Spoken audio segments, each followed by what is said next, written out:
So hi! Welcome and welcome back to my YouTube channel, and for today's tutorial, ituturo ko sa inyo kung paano nga ba mag-add ng music lyrics sa ating messenger notes. But first, like and subscribe to my channel and don't forget to hit the subscribe button and the bell to notify you for my new updates. And upon to learn more, just keep on watching and let's start.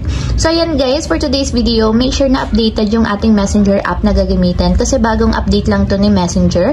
So ito yung bagong features naman ngayon sa ating messenger notes. So una is i-open lang natin ang ating messenger account or yung ating messenger app.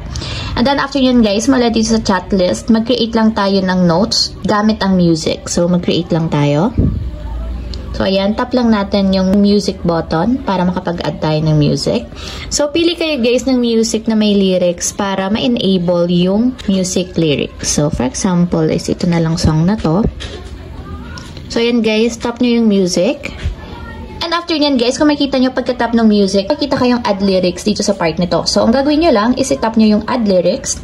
And pwede na kayo ditong pumili guys na gusto nyong ma-display sa inyong messenger notes. So for example is itong lines na to, gusto nyo siyang ilagay sa inyong messenger notes kasabay ng music. Pipiliin nyo lang siya sa pag-scroll down and up. So pag nakatapat na siya dun sa kulay blue, sabihin yun yung magdi-display or mag-a-appear sa inyong messenger notes. So for example guys, ito hot shot running in mind non-stop vertigo. So kapag okay na guys, tap nyo yung done. So, ganito yung mag-a-appear sa inyong messenger note. So, save na natin siya guys para ma-share sa ating messenger. Tap natin yung share. And ayan guys, kung makita nyo, naka-display yung music lyrics sa aking note. So, kasabay ng music niyan, habang nag-play, naka-display din yung lyrics na nilagay natin.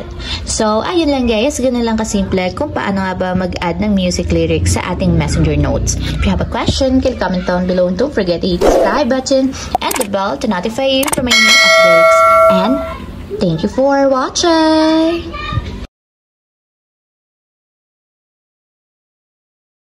Living life, every day, late at night, not okay.